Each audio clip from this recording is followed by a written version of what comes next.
I'm just going to check. I got to raise my finger and then come on the screen. We don't have somebody else. You don't have a magic finger? Actually, I did not see our guy come in. You know, maybe we don't have him here. I didn't. I saw him. There was somebody. Yep. Okay. Okay. Welcome to our February 17th, 2026 Prior Lake Spring Lake Watershed District meeting. And I'm going to call this meeting to order and rise for the Pledge of Allegiance. I pledge allegiance to the flag of the United States of America and to the republic for which it stands, one nation, under God, indivisible, with liberty and justice for all. Okay, so our next item on our agenda is the approval of the agenda. We have a pretty big agenda here tonight, but I don't believe there's any corrections, deletions, revisions, anything from the board. If not, I'd look for a motion to approve the agenda. Second. Motion by Manager Boyle, second by Manager Morkenberg. All in favor of the motion to approve the agenda, say aye. Aye. Aye. Opposed? Motion carried unanimously. Our next item on the agenda is the public comment period. Anybody who wishes to address the Board of Managers on an item not on the agenda or on the consent agenda, come forward at this time. And I'm not seeing anybody that wants to come forward. So we're going to go to old and new business in item 4.1, programs and project update from staff.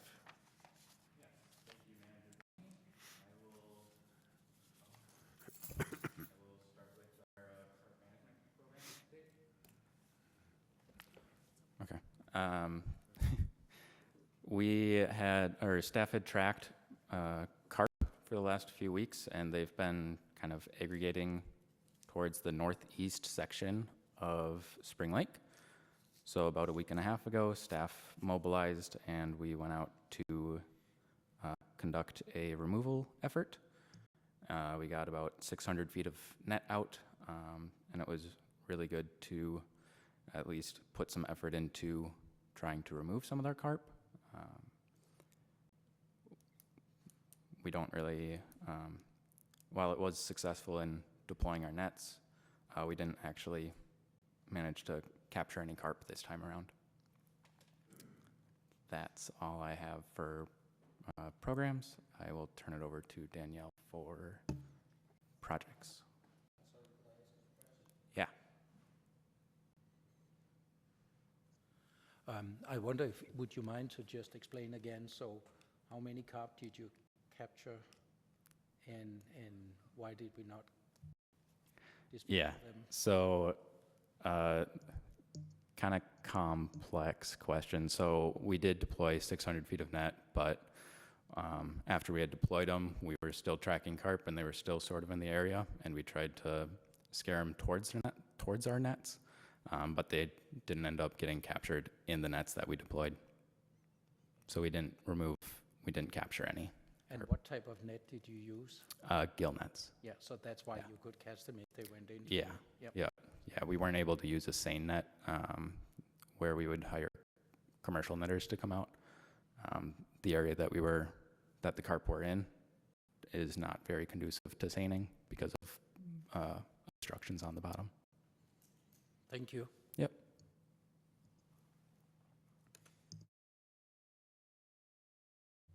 All right, I don't have a lot. I just wanted to kind of keep you up to date on what's going on with our projects.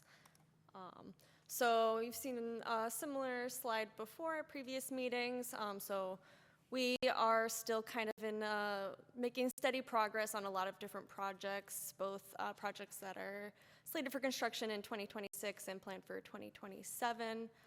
So we are still working through design, permitting, landowner coordination, or contracting phases, any of the above and or for Upper Prior Lake Alum, the 200th Street pond improvements, and the Segment 1 bank stabilization for the PLOC.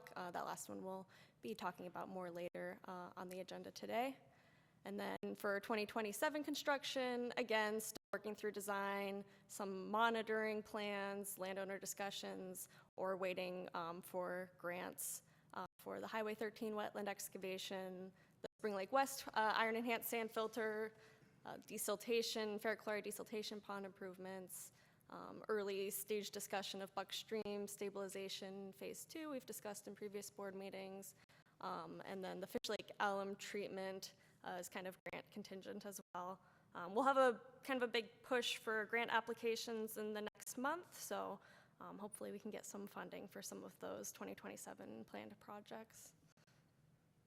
Do you have any questions on any of those in progress? Yeah.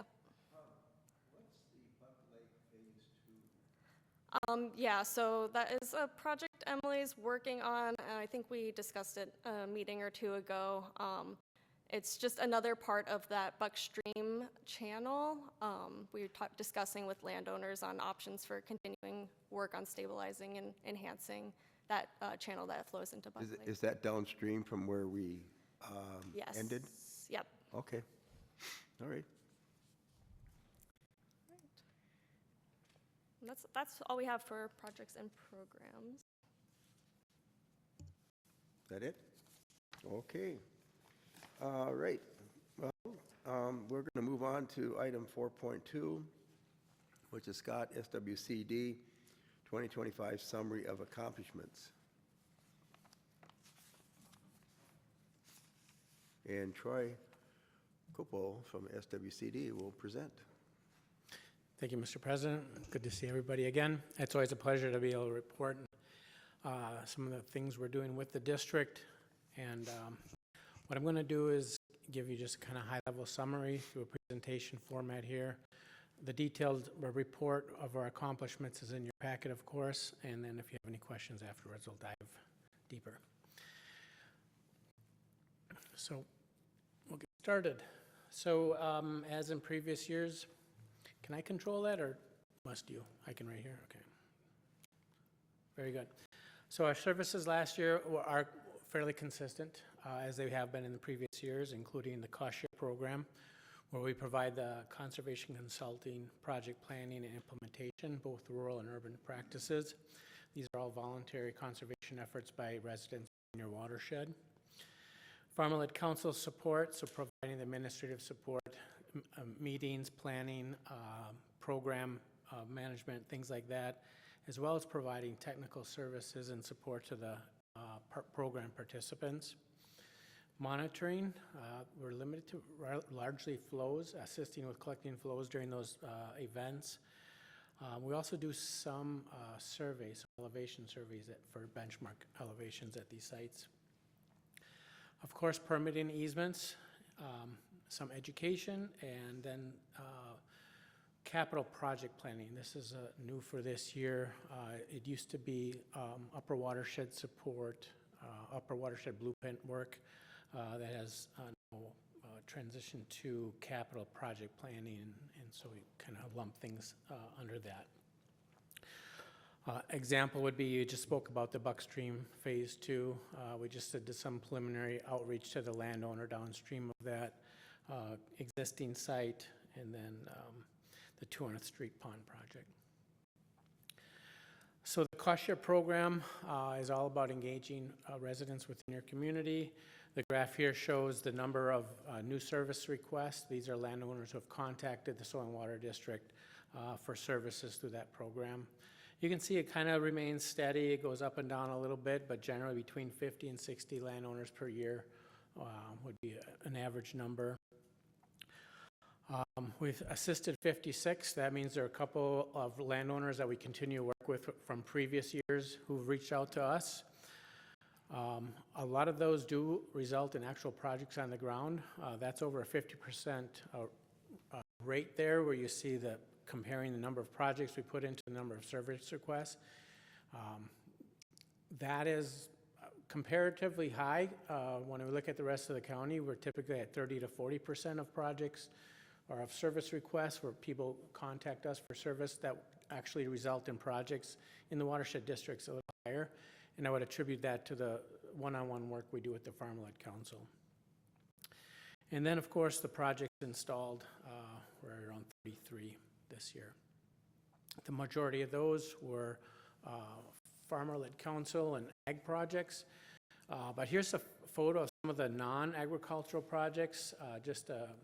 We really didn't do a lot of big projects per se, other than the largest ones were really the cover crops and soil practices with the ag community. With the non-ag community, we were doing a couple of shoreline restoration projects. You can see here island view on the left side, the before and after.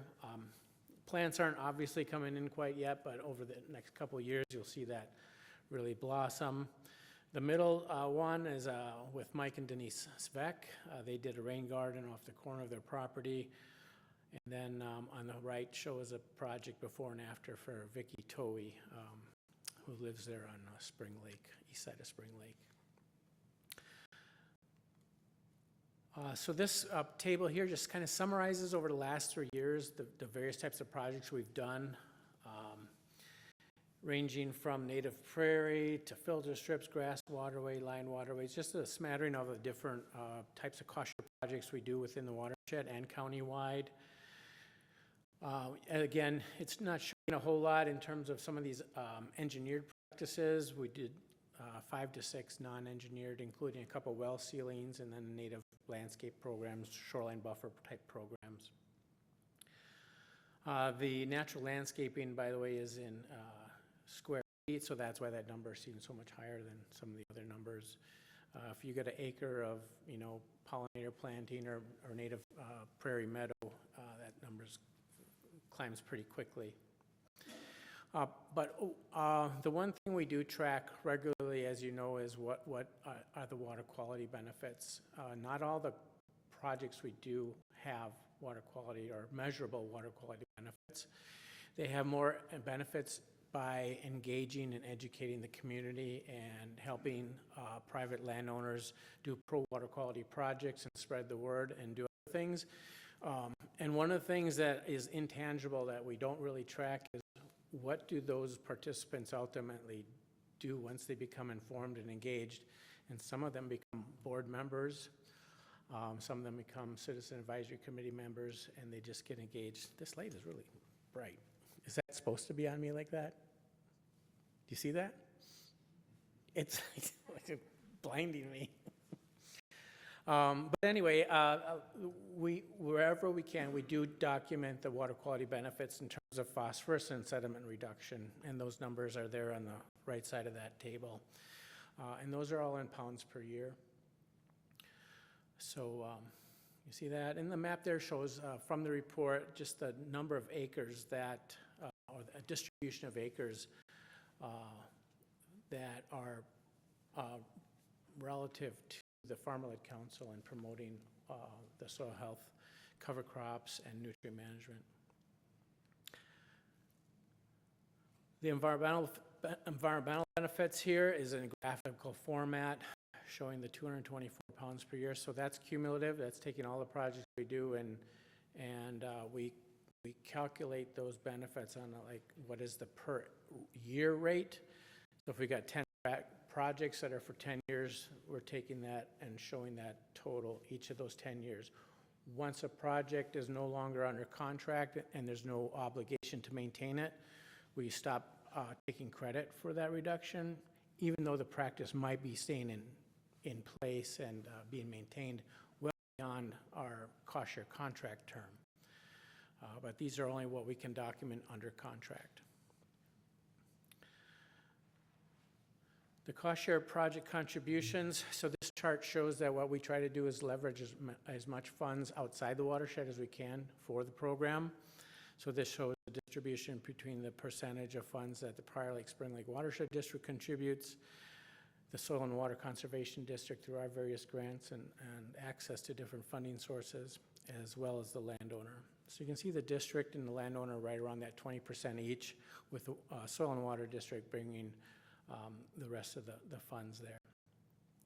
The large increase in the 2025 year, there are a couple of reasons for that. Number one, we had a fairly large grant that we brought into the district to do a stream bank project. It's on that stream between Spring and Upper Pryor, that channel. I don't know if there's an official name for it.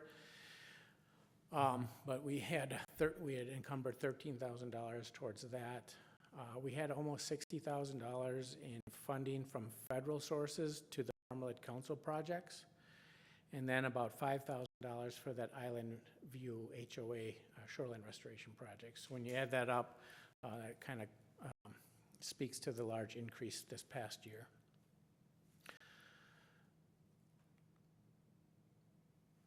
This summarizes the Plslwd Council practice installation. Again, dealing with primarily the cover crops and high residue management. Those are the two projects that yield the most significant pollution reductions, both sediment from erosion and phosphorus, which is tied to the sediment largely. You can see we are topping almost 1,400 acres, or close to 1,400 acres total.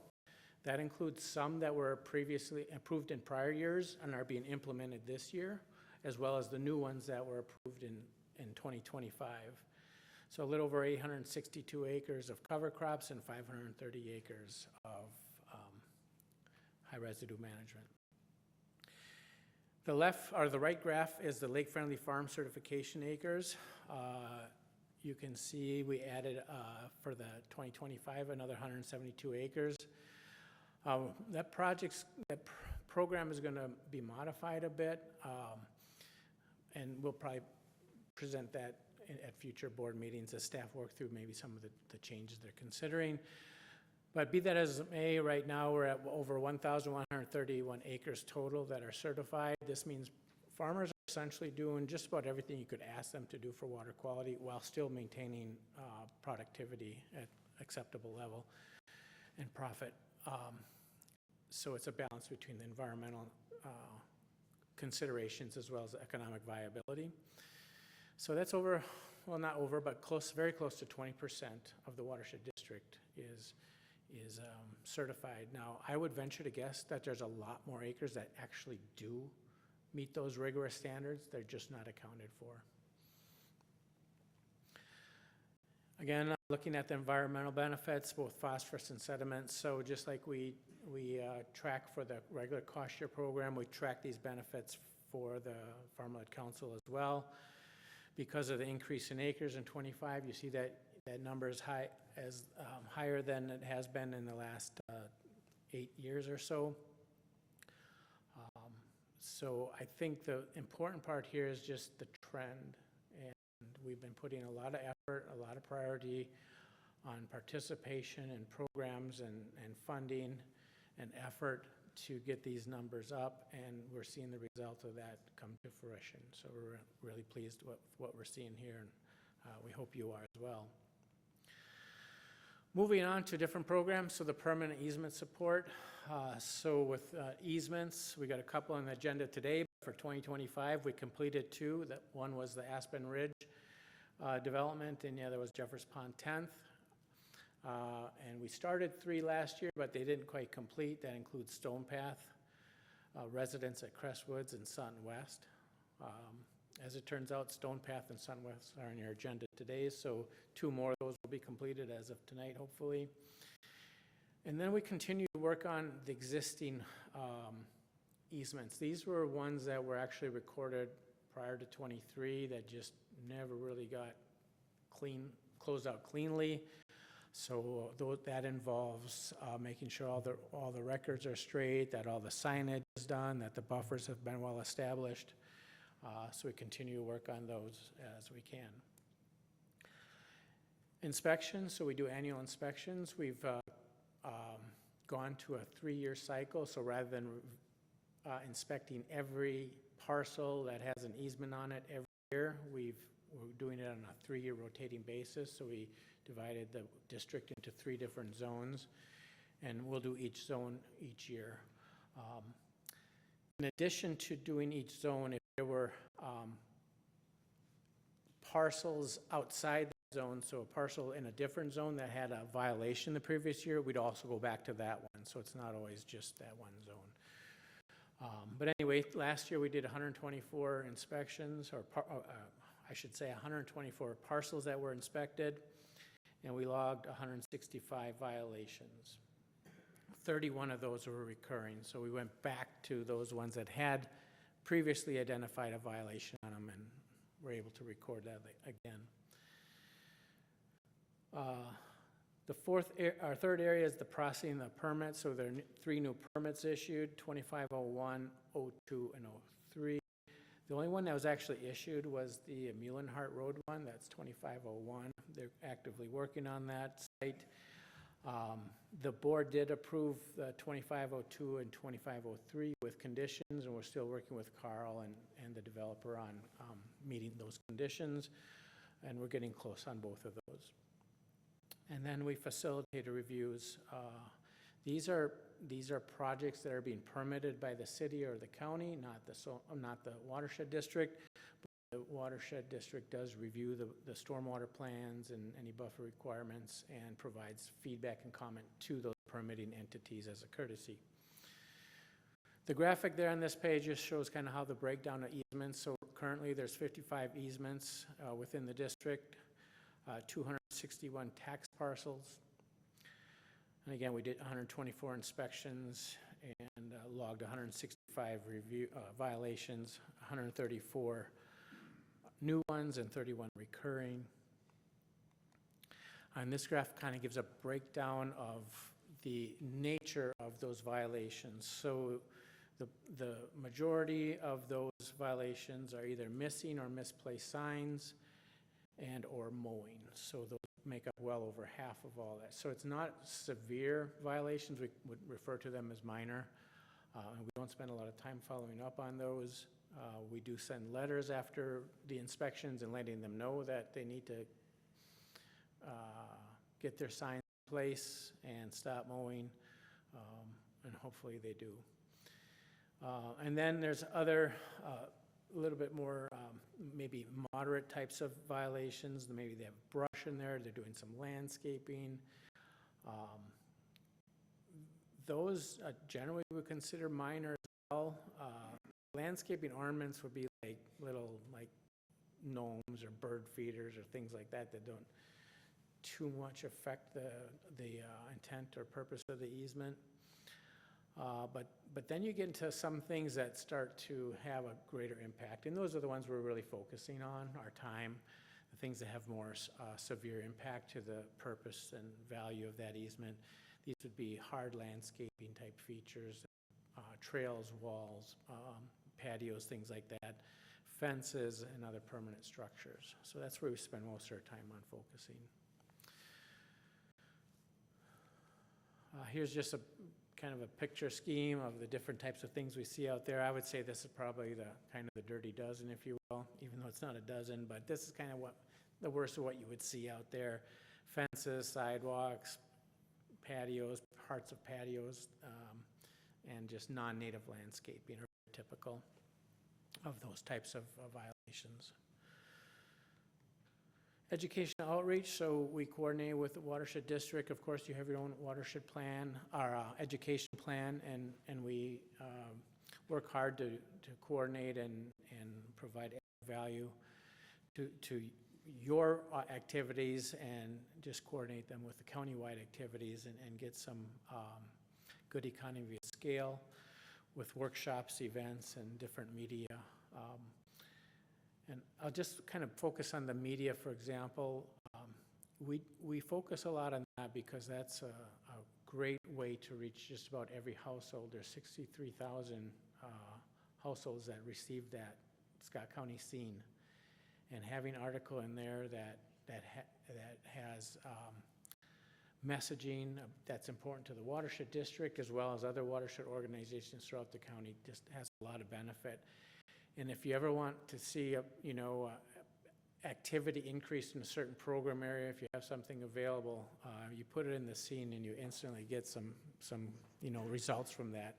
When we're running articles about different opportunities for cost share projects or whatever, we can rely on that being a very significant way to get some participation going.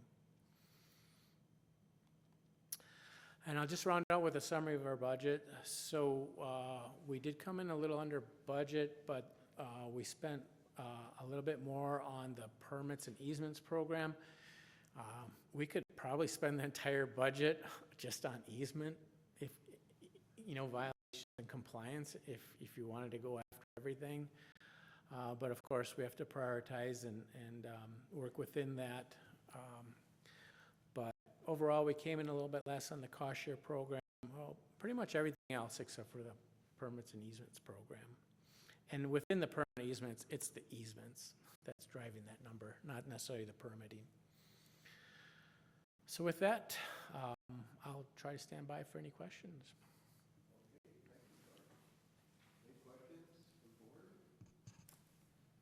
Yes, first of all, I want to just compliment you tremendously for the improvements and the trend in what you're doing in improving water quality, reducing soil erosion, and it's a big effort by your staff and you, and we're very glad to support it, and we'll keep to supporting it as much as we can. And it makes a big difference because you're looking at some of the same numbers that we're looking at, so it's very nice to see reduction in phosphorus and so on there. So thank you for that, but also thank you for your help with the permitting and sort of clarifying what are we talking about, setting it, prioritizing it, taking the important things and letting go of some things. So thank you for that help as well. And I had a question is, I think we put out the new signs, is that correct? Were they all installed? Or, and if they were, that we were going to put down signs that were not there. So I don't know if those signs were put in, and if they were put in, do they stay there? I'll answer that, Manager Markerberg. So yes, about 2 years ago, we identified that there were approximately 200 signs missing, kind of when Scott Soil and Water came on board. And so the determination at that time was for the watershed district just to install those signs. And those all have been installed. So now when signs are identified as missing, it is the landowner's responsibility to pay for and replace those signs. Any other questions? First page of your report, Troy, which lists numbers at a glance. These are all numbers within our watershed district. Correct. Okay. Solely within the watershed, correct. Yeah, just, okay. And you did a nice job on Exhibit C showing the Group 1, 2, and 3, and it's each year. Group 1 would be 2027, and Group 3 is 2026. Is the 2026 inspections, they have not been done by Soil Water Conservation yet? Not yet, correct. Okay. We'll probably get started, Mr. President, sometime in April or May. Okay. And I'm guessing what I'm trying to get at is, after we've done a round of these, the next round we have to do shouldn't be as much work or much, you never know about that. I don't want to put you on the spot, but I'm just thinking it should be not as much violations. Hopefully not. Yeah, let's hope. Because the program would be improving then. We're getting the word out for people that they have this easement. Okay. Nice graphics. Thank you. Okay, any other questions? Do we need a vote on this or just discussion? It looks like it's just discussion. Okay. Are Thanks you going again. to take the rest of the SWCD items? Yeah, I'll be sticking around for that. Okay. Before I leave, though, I just want to, once again, say how wonderful it is to work with not only you as a board, but your staff. A lot of those things that you see as happening and the trends are a result of not just soil and water by any means, but the vision and the support and the everything that your staff does as well. Just the best group to work with, so thank you very much. And likewise, I know when I first got on the board, we talked about how can we use the Soil Water Conservation District more, because we can keep that tax dollar in Scott County and versus leaving the county. So Thank you. we have upped our game, and so have you. Okay? Thank you. All right. Okay, so 4.3 is, now we're going to get into 3 conservation easements. First one is Stone Path Developer Agreement and Declaration.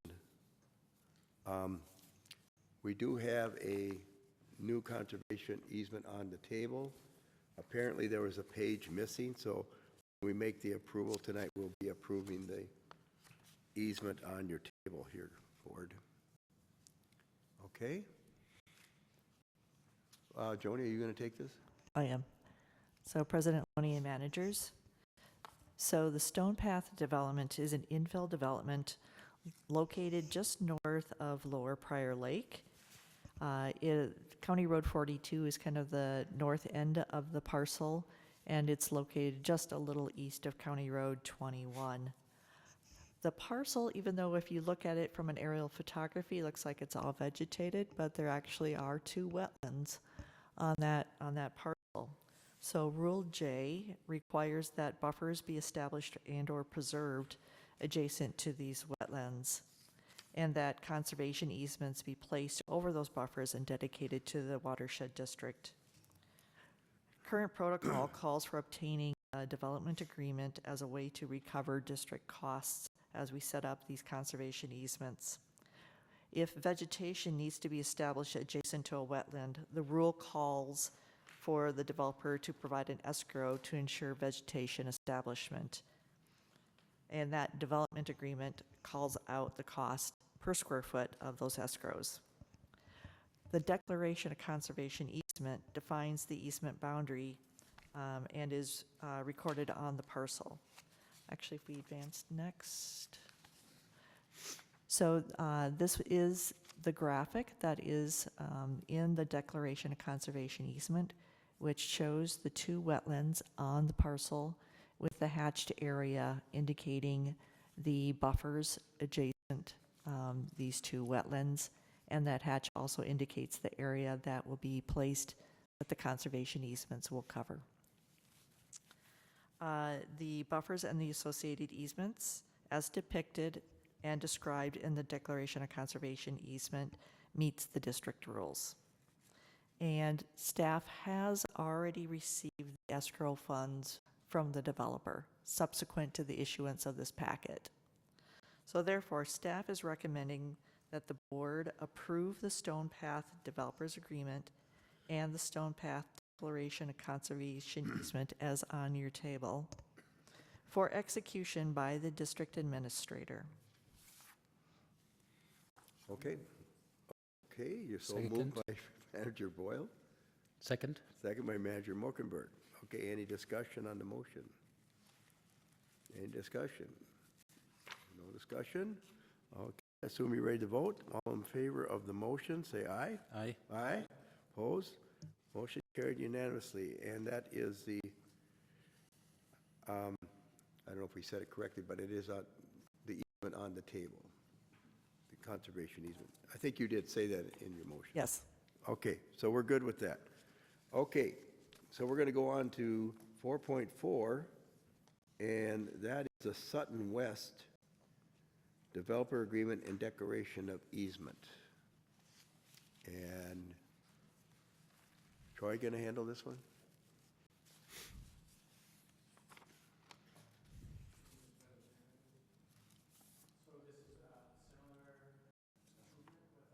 Development agreement and declaration of conservation easement. We started on this one last year, as I mentioned previously. The motion is to approve the developers agreement and the declaration of conservation easement for execution by the district administrator, contingent upon receipt of the escrow check, signature of the landowner's mortgage consent, and owner's encumbrance with easement report.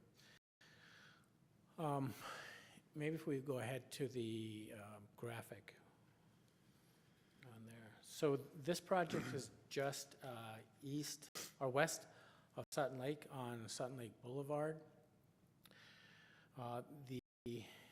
That's the location. The next graph is a zoomed in area, the aerial photo. So what we have on this one is there's going to be several lots that you'll see on the next graphic showing the platting on the east side of Sutton Lake Boulevard. The portion on the west side is going to remain in an outlot. Excuse me for 1 second.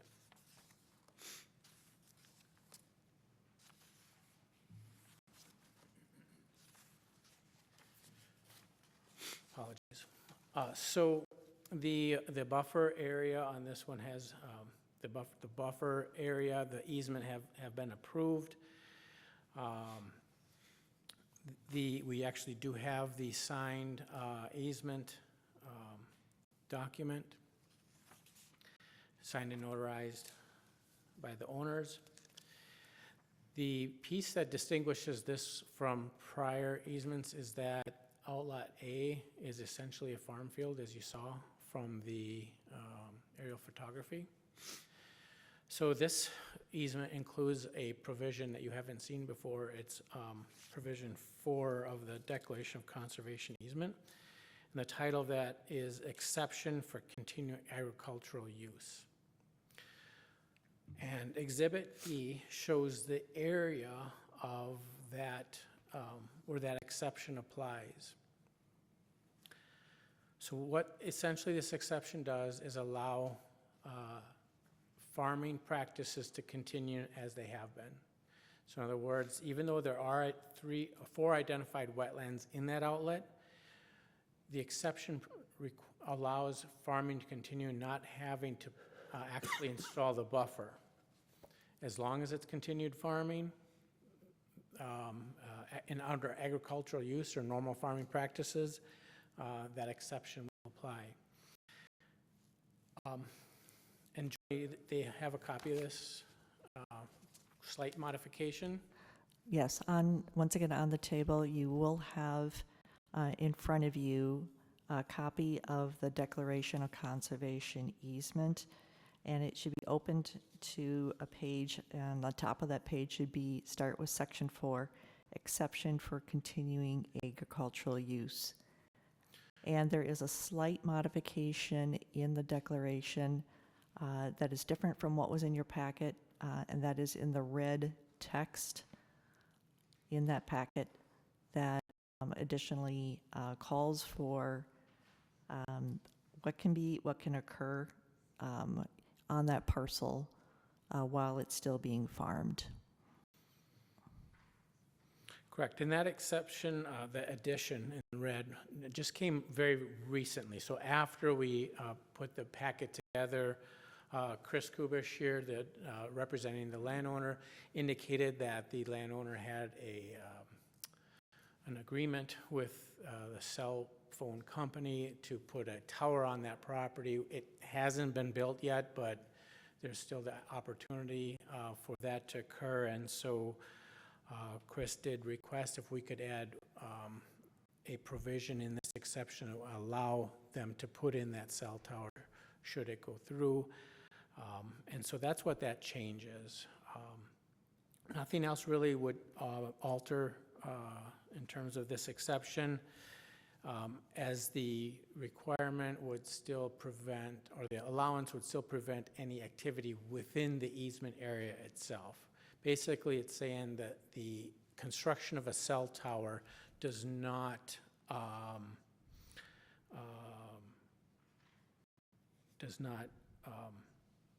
cause the exception to lapse, is all it really says. So with that, Mr. President, if we'll go to the recommended action.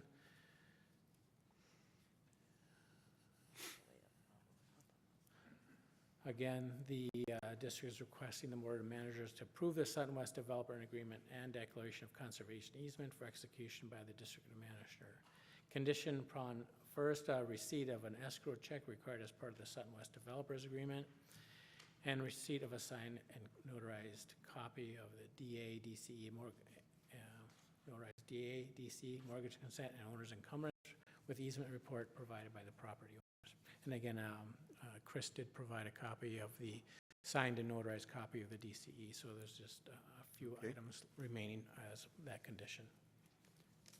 And that motion would be for the amended declaration of conservation easement on our table. Correct. Okay. Motion by Manager Boyle, second by Manager Burnett. Any discussions? I think this report is so detailed, I don't even dare want to make a change. A lot of work went into this, so. Okay, I assume everybody's ready to vote? All in favor of the motion, say aye. Aye. Opposed? Motion carried 5-0 unanimously. Thank you. Okay, next one is a conservation easement amendment. And that's a little different. And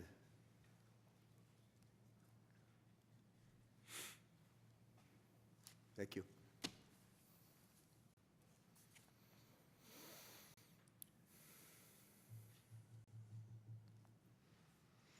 Ready?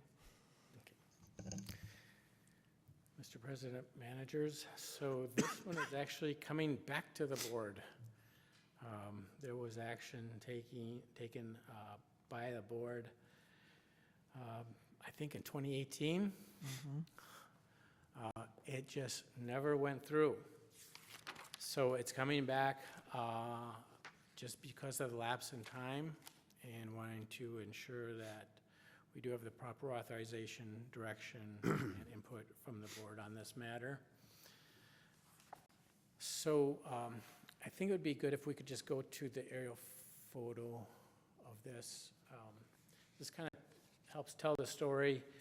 So this is the McCann farm plat. The yellow area shows the current easement boundary, and the magenta hatch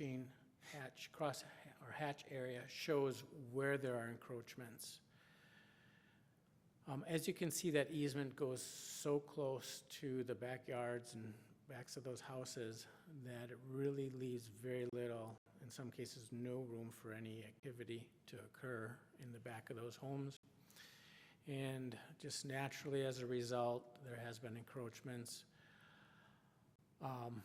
And I'm not sure exactly what precipitated the initial work on the amendment, except that it seems practical, and that there was a period of time where it was understood, or at least thought, that the actual easement boundary followed along the break between the natural vegetation and the lawns and backyards. And for years, that's what was kind of allowed. But when you look closer at the actual boundaries as they are, at least back around the 2018 time period, to realize that that easement actually extended much closer to the houses than originally thought, so that then precipitated amending that easement. And what makes this easement possible is that there's land on the south side of one of those parcels that would allow for sufficient mitigation to make up for that lost easement area and maintain the minimum requirements for with the buffer rule.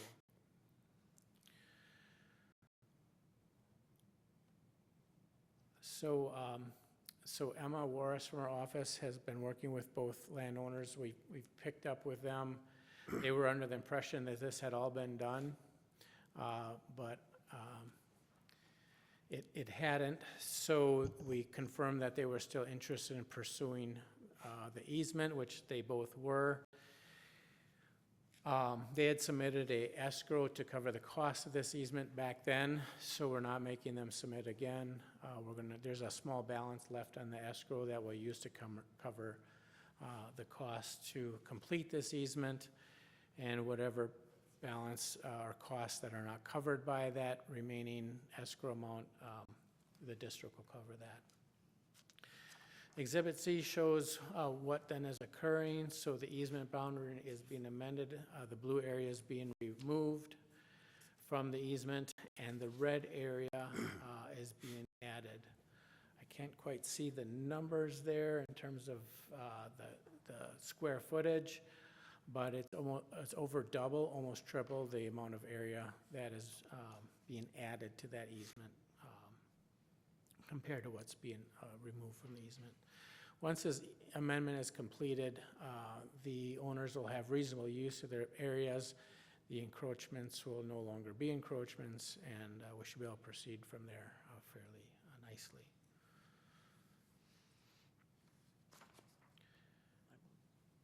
So if you could go back to the memo and the action on this, the recommended action is to authorize the district administrator to develop and execute an amendment to the conservation easement on both parcels listed there. With that, Mr. President, I'll try to stand by for any questions. Motion made by Manager Burnett, Second. second. Manager Morkenberg. Okay, discussion, Frank? Yes. Do the property owners, they concur with this? Yes. Is there an agreement that they've executed? Maybe it's in here, I just missed it. There's no separate agreement. There's basically just communication and correspondence confirming their interest in proceeding with the easement as it was laid out, starting back in And if they 2018. change their mind, what do? We have no document to rely on, correct? Correct. Unless that 2018 document is basically what we're doing is adopting it again. Maybe I'm not following the question. Well, maybe I'm misunderstanding the whole situation. So you referenced an agreement, correct? And we don't necessarily have any agreement. There was an amendment that was developed back in 2018 that was never recorded. Gotcha. We basically dusted that off, added the nice exhibits, and that's what's being brought forward. And that's what will be executed? Correct, correct. I'm just wondering if there's going to be paperwork. It sounds like the folks just didn't understand that these were, can't think of the right term, that they were actually moving into the easements inappropriately. They Right. do now understand that. Yeah, I believe they knew that for a while, and the fact that they continued those encroachments, and we inspected, and we were out there in 23 and 25, and we confirmed that they were doing the same thing today that they were back then, with the false understanding that the easement was recorded and they were okay. Is it your sense that they were thinking maybe they had adverse possession on their side? I don't. You can't have adverse possession, I I understand. can't answer To that. a public body. I tend not to think so, but I'm not sure. So, Manager Tofinelli. I'm sorry. So I think we did not, there is an actual agreement Oh. that will be signed, is there? Yeah. A developer's agreement, or? Like an agreement, the amendment that would be recorded against the parcel. Yeah, there would be an amendment recorded, and maybe we're talking about the same thing, just a different. Right, with that manager Boyles is referencing. I believe that there actually is a document that they will sign and we will sign. That's what the proposed action is, so that, If we could scroll Develop and down a little execute. bit on this here, why don't you have the motion, read that. if we could scroll on this agenda And item on. I think maybe we didn't add it in error, or put it in the packet in error. No, it says, the motion says to develop and execute an amendment. To me, that's a legal document. Oh, yeah. Right. There's okay, I see what's happening now. So there is an amendment. Yeah, it's not Yes. shown in here, but it's, all We don't have it included in our packet. Unfortunately, it's not included in the packet. right, my error. Sorry. My error as well. Sorry, Okay, my apologies for the confusion. There is an actual amendment document. It's all but signed. Manager Tofinelli. Jerry, what was the reason for the easement to begin with? Well, I guess when they platted the development, it triggered Rule J, and there was a wetland on that site, so it required the buffers around that wetland.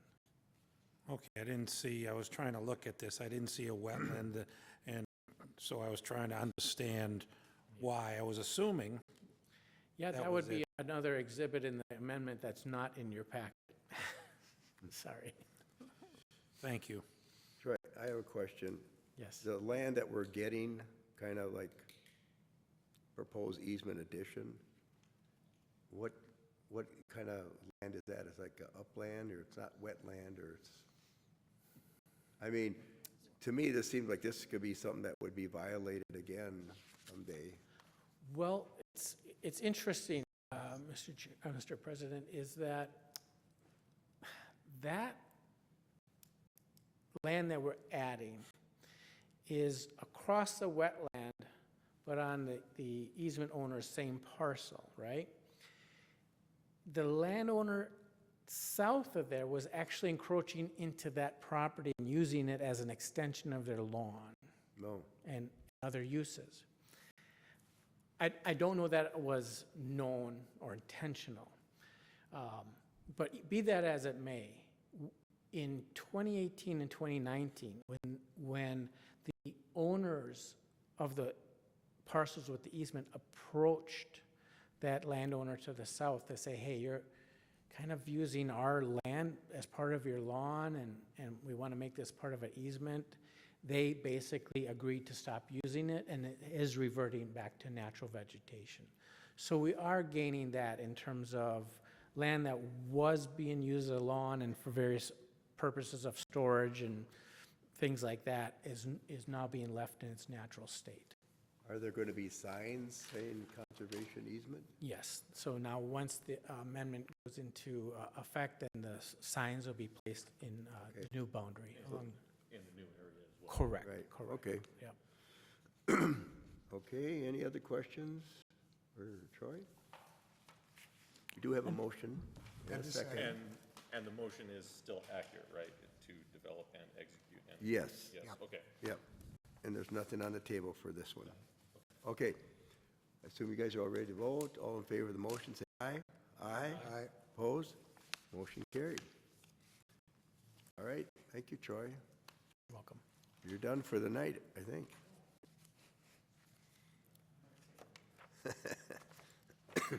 Okay, so then we're going to go to 4.6. Advisory Committee name update. Danielle. you- Yes, I will be presenting on behalf of the CAC today. They couldn't have a member here to present their recommendation. So the recommendation from the CAC is to approve the name Community Advisory Committee for the advisory committee currently referred to as the Citizen Advisory Committee. And I just wanted to give you a little bit of context to what this means and an example of this that you might be maybe a little bit familiar with. So staff learned about some other watershed districts making this change in January and decided to bring this to our CAC for discussion and see if this was something that they were interested in or wanted to discuss. So at the January 29th CAC meeting, they voted unanimously to make this recommendation to the board to change their name to Community Advisory Committee. And some context for what this means to our statute. So Minnesota Statute 103D 331 requires an advisory committee. That's what it is referred to in the statute by name, advisory committee, without a preceding C letter word. And the purpose, of course, of the advisory committee is to advise and assist the managers on matters affecting the interest of the watershed district and make recommendations about projects and improvements in the watershed district. As to requirements for who can serve on the watershed district, subdivision 2 of that 103D 331 says that members must be residents of the watershed district. It also goes on to list some exceptions that pretty much say that this is at the discretion of the managers. So managers may appoint other interested and technical persons who may or may not reside within the watershed district. Statute doesn't say anything about citizenship requirements. So really the purpose of this name change would be to give some more clarity to who is allowed to be on this volunteer advisory committee. And then just to provide an example of something we've seen recently with a similar name change is with our camp program, which is called the Community Assisted Monitoring Program. We've been sponsoring water quality monitoring volunteers through this program that's hosted by the Metropolitan Council for many years. So in 2025, they made the name change from Citizen Assisted Monitoring Program to Community Assisted Monitoring Program. And I just kind of wanted to share some language that they shared with us when they notified us of this change. Just kind of pull some language that's relevant to our CAC. So they said the program's functions and organization will remain the same, which would still be relevant for our CAC. The acronym will remain the same as well. The change is meant to better reflect the structure of the program. Citizenship is not a requirement of the program, and to alleviate any potential ambiguity with the term citizen, the word community was chosen to better describe the relationship structure of the program.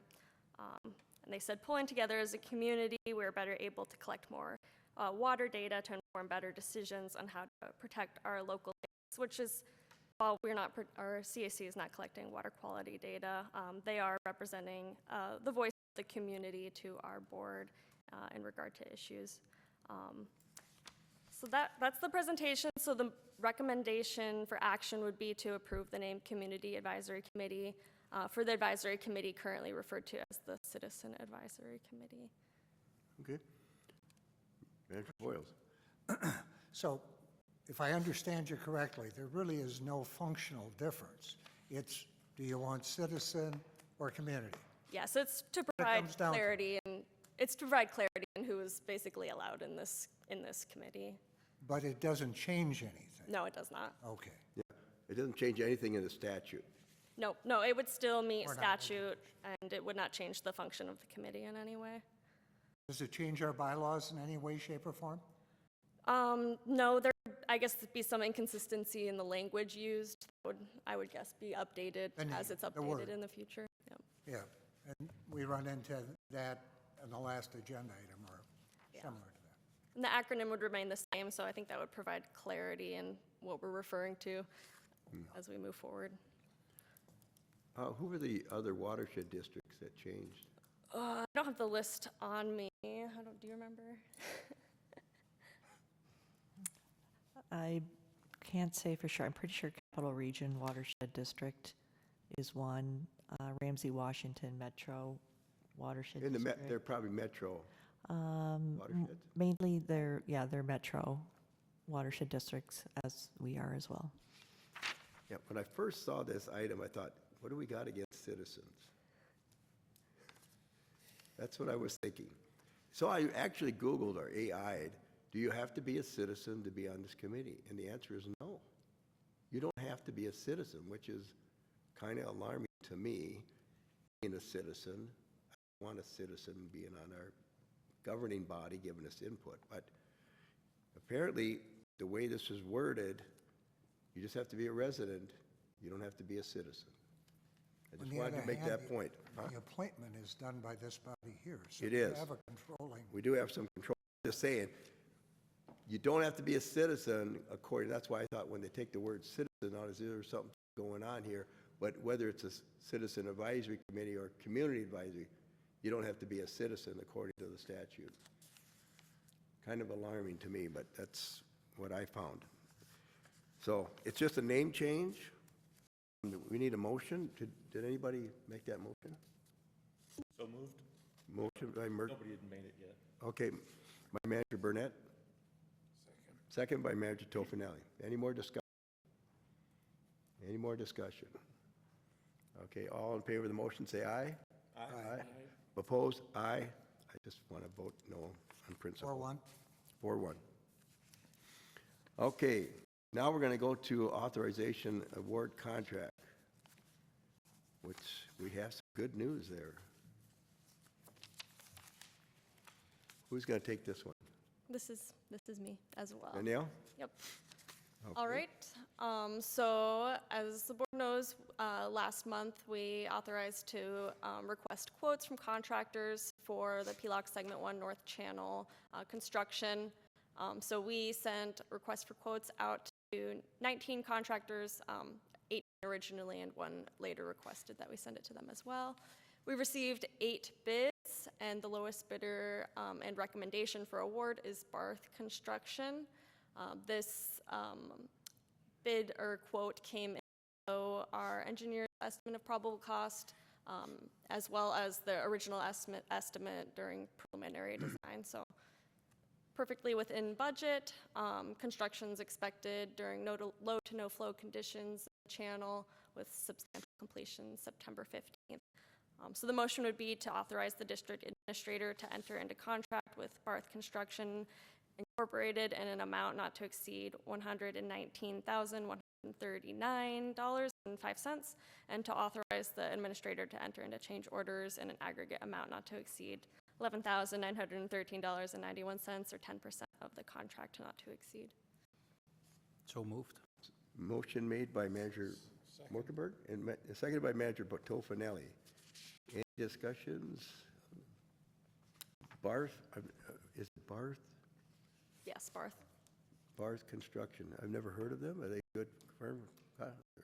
UR has worked with Barth Construction on numerous miles of Trout Unlimited restoration of similar vein and nature. I mean, they left $30,000 on the table, so. Okay. Manager Boyle. Did we have an engineer's estimate? Yeah, it's in there, Frank. Did I miss it? Yeah. 148. Yeah. It's the Oh, third wait down a on the minute. It's table on the allowed. screen. Sorry, my bad. So we got a good estimate. Looks like good contractor, so. Okay, anything more? Otherwise, we have a motion and second, and I assume you're ready to vote. All in favor of the motion, say aye. Aye. Aye. Opposed? Motion carried, 5-0. Okay, do we want to just switch around a little bit and just go to education outreach, and then we'll do the discussion after that, or doesn't it matter? I was going to make. It'd be nice to give Danielle a little break. Oh, she needs a break? Oh, come on, she was on a roll. You need a break? No, but Zach's already got it All pulled right, up. we'll go to Watercrafts 2025 season with Zach.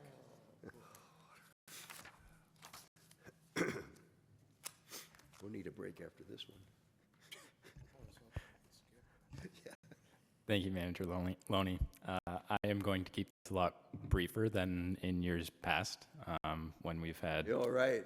Can we make a motion now? our waterfront restoration person has previously done this in years. So just a quick overview of the 2025 season. It started right around fishing opener weekend and went through the middle of September. We had about 1,000 hours of inspections, which totaled to be about 3,500 boat inspections. This graph here just quickly shows where the bulk of our surveys came from. You'll kind of see that Lower Prior Lake didn't have quite as many, but that's because DNR had a lot of their inspectors covering the Lower Prior launch. Here's just another diagram that shows the total number of inspections between both DNR and the inspections that Waterfront Restoration did for us. Total to be right around 9,000 inspections in 2025. The one other highlight that I wanted to include is the installation of our CD3 station. While it's not technically part of our boat inspection process, getting this installed was a lift and took a lot more work than we anticipated. Some of the findings from the boat inspections, I just wanted to kind of highlight some of the important parts of why we do boat inspections. Last year in 2025, we saw a pretty substantial increase in the number of plant violations from entering watercraft. Didn't really have a good explanation as to why we're seeing such a rise. But the other graph in the lower left-hand side of the slide kind of identifies, this is kind of new this year, it identifies the different species of plants that were found from these inspections. And both the yellow and gray color, the Eurasian water milfoil and the curly leaf pondweed, you can see it, it's about a quarter of the plants that were found were invasive species. So just kind of wanted to highlight the importance of these boat inspections moving forward. And that's it. Wow, that's the best report we've ever had. Unbelievable. Okay, one question. I mean, we get all this data on everything. For me, are we seeing results? Are we seeing more education? Are we seeing better compliance? You know, what are the results that we're seeing? If you could sum that up for us. Yeah, so I would say that typically, like in the beginning of the year, right when people are kind of getting back into the swing of things with boat inspections, it is a bit of more like education outreach in the May to June area. But then as the season progresses, people start to kind of get in the habit again of like the right process of making sure that your drain plug is out when you leave the lake and when you get to the lake. And I would say that compliance is improving as the year progresses. Okay, that's what. And then we put in what did we put in at Sandpoint? We put in a station there. Yeah, that station that I showed, that is out at Lower Prior Lake. Okay, and that's working pretty good?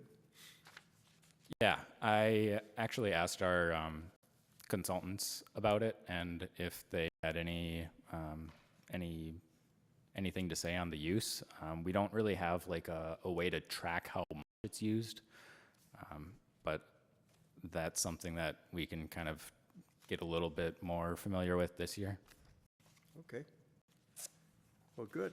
I don't have any other questions. Frank, you have a question? Page 15 of 39 talks about the type of watercraft. I suspect I already know the answer, but is this in any way, shape, or form indicative of the same number of watercraft? If you inspected everybody, you'd find out, oh yeah, the fishing boats come out first by a long margin. Pontoons, whatever. Yeah. So our inspectors are typically at the boat launches from like 8 to 4-ish. So I would say that encapsulates the bulk of when boaters are out. So I would say that kind of the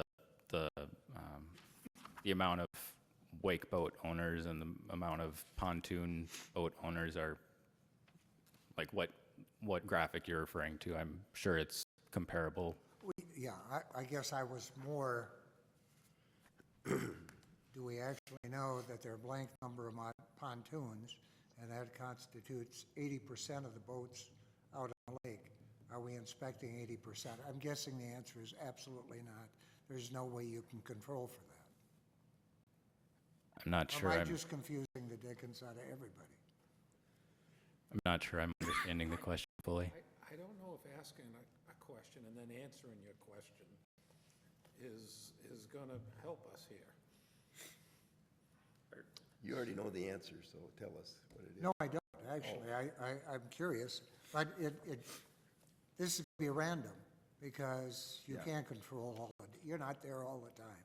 I just thought maybe there was some relationship, but apparently not. Yeah, I mean, I don't think we would see too much of a change in the number of fishing boats or pontoon boats based on when inspectors are out. And I know that we can't cover the launches all the time, but I would expect the proportions of different watercraft to be comparable to what we're inspecting. Thank you. Yeah. Okay. Any other questions for Zach? Is that a voting item? Good. Good report. I mean, actually, there's a lot of information in the packet here, too, so. It was good. The question is, what good is it? Well, I guess we'll have to talk further about that when we get to the next budgets. Yes, exactly. Next budget cycle, we'll be asking, do we need to keep doing this? Okay, so now we're going to go to 4.9, 2026 Education and Outreach Plan. And Danielle's recovered from her other items by now. Covered. Yes, thank you. Okay, so I'm just going to give a really brief overview of the year. Throughout the year, we've kind of discussed our education and program as we've gone along.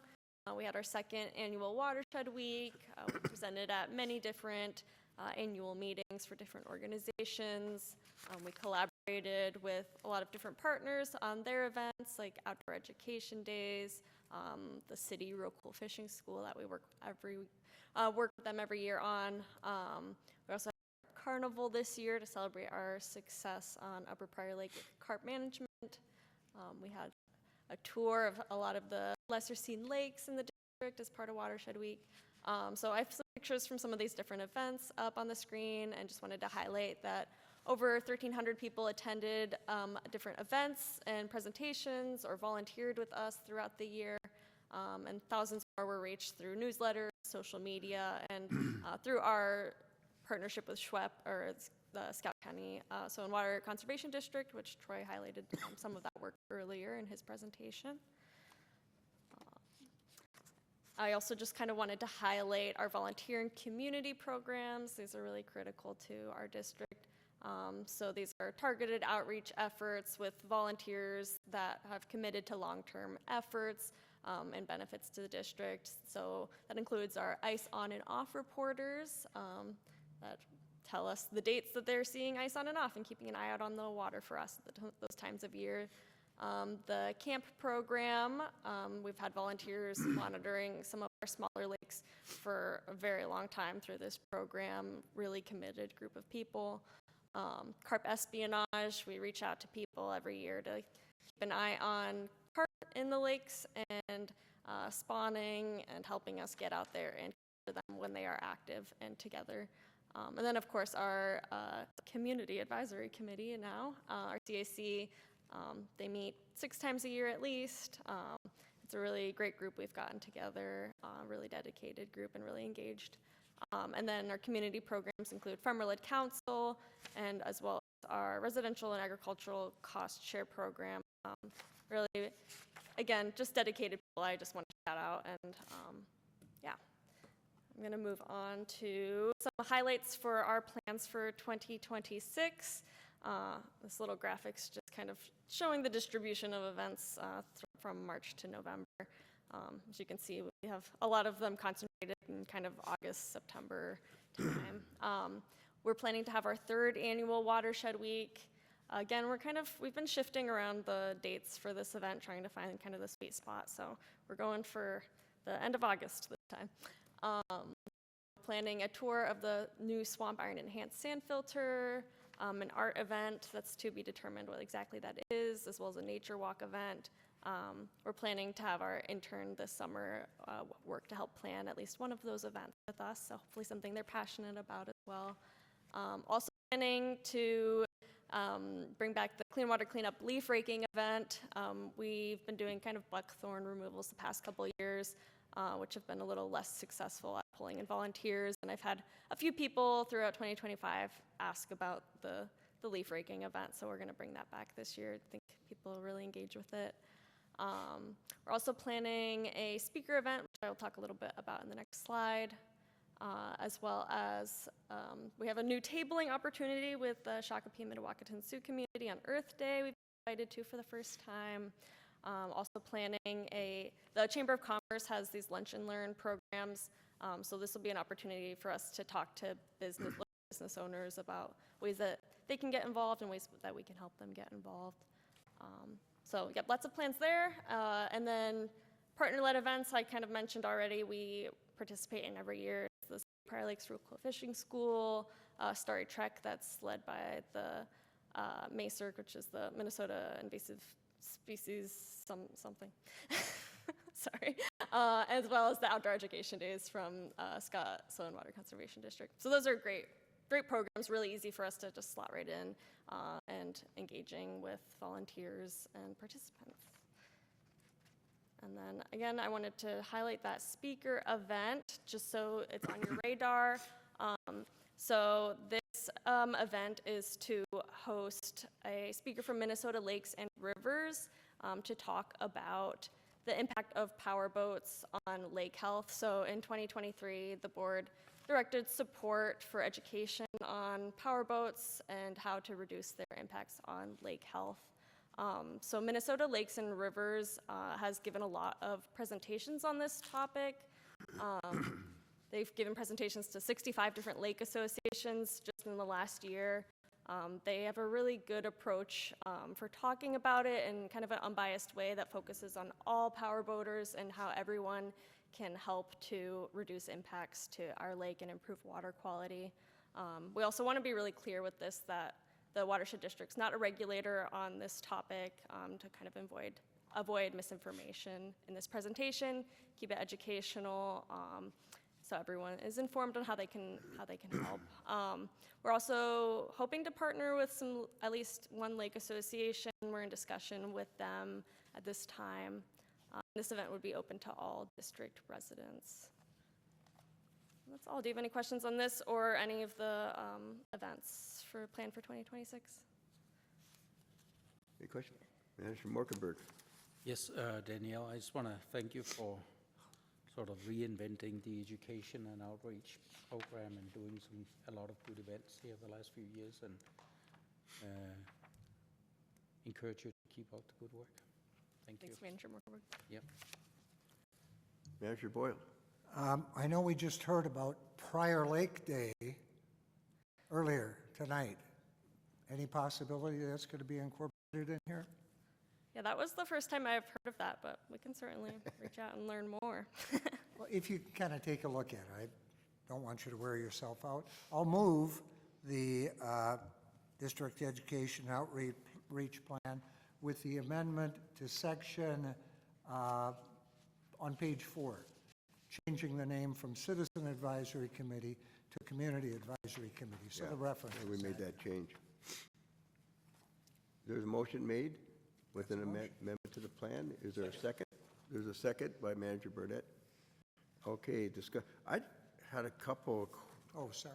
Well, we can talk about now we have a motion. Yep. On page 2, you have at least 25 social media updates. I mean, at least, or 20 to 25, or I mean, I don't know. It just seemed funny to say at least 25. And I think I noticed Scott WCD had like 125. Yeah, so last year, I think we said we would do 52, so once a week, and we came out above that. That's not a hard standard to meet then. Yeah, we just making sure that we're posting things that are relevant and not just looking for anything to post at any time, And basically. did we do that celebration of carp at Sand Point? Was that done last year? I thought that was a really neat event, but I don't think we're going to do that again this year. We're not going to. We're not planning to do it again this year. Yeah, but I thought that was really good. But the problem is people would walk down to the beach, walk right by us. And Yeah, we chose a really hot day that day. yeah, it was a hot day that too. event. Okay, any other thoughts, comments? Nothing? Okay, I assume you're ready to vote. All in favor of the motion, say aye. Aye. Aye. Opposed? Motion carried. Okay, that brings us to the treasurer's report with Manager Morkenberg.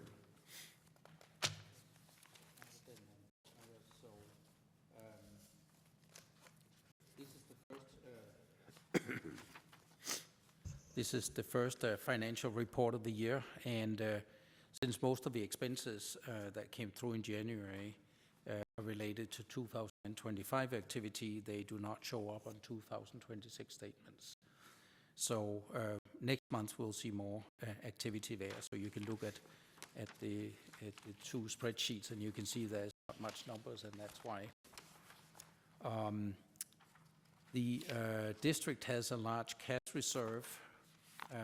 It's 80% in cash now, and that's anticipating the upcoming construction pay request for the Swamp Lake Iron Enhanced Sand Filter project and for the Upper Prior Lake second alum treatment.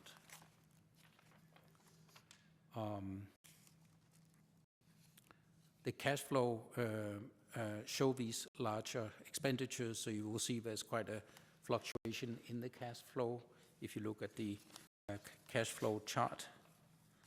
And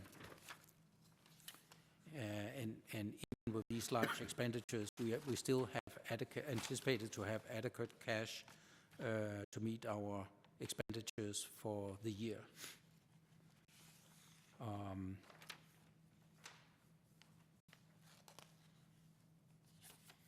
Yes, I believe that's about it. Any questions? Yeah, I just, maybe one I would have, but do we have any big projects that we're anticipating to fund this year? I know we got a lot of projects in design. President Loney, yes, we have a very large project, the Upper Prior Lake alum treatment, Okay, that's the one. which is, But that's on the alum account.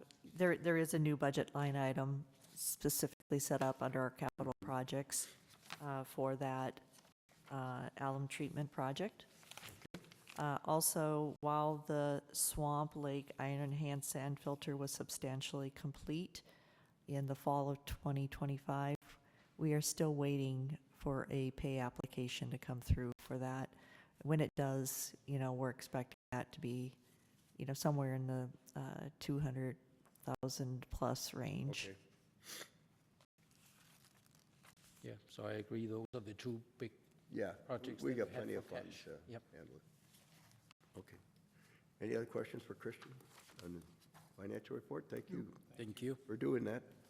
Okay, we're at the point of our meeting consent agenda. And this is considered one item of business. Consider routine administrative items or items not requiring discussion. An item can be removed from the consent agenda at the request of the board member, staff member, or member of the audience. Okay, so anybody want to make a motion to the consent agenda or remove any items? So moved? Moved by Manager Morkenberg, second by Manager Tofinelli.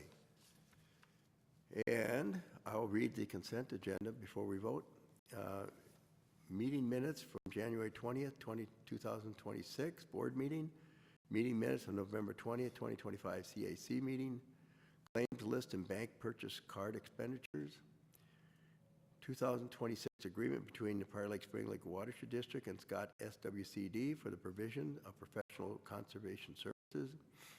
6.5 would be 2026 watercraft inspection agreement. And then the last one is resolution 26-411, amending the 2026 budget to reallocate funds from 550-200 Street Pond Improvement Project to 626 Capital Pond Project Planning. That is the consent agenda. And we had a motion and second for that. There's no discussion on that. So all in favor of the consent agenda, say aye. Aye. Aye. Opposed? Motion carries. Frank, you want to tell us what's coming up in the next few days, weeks? I would love to. Yes, yes, yes. Here we go.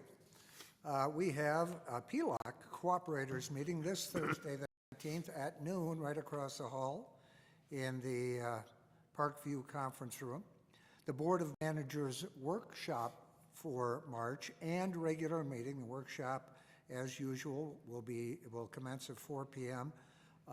In the Parkview Conference Room, and then we'll come into the City Council chambers here for our regular meeting at 6 p.m.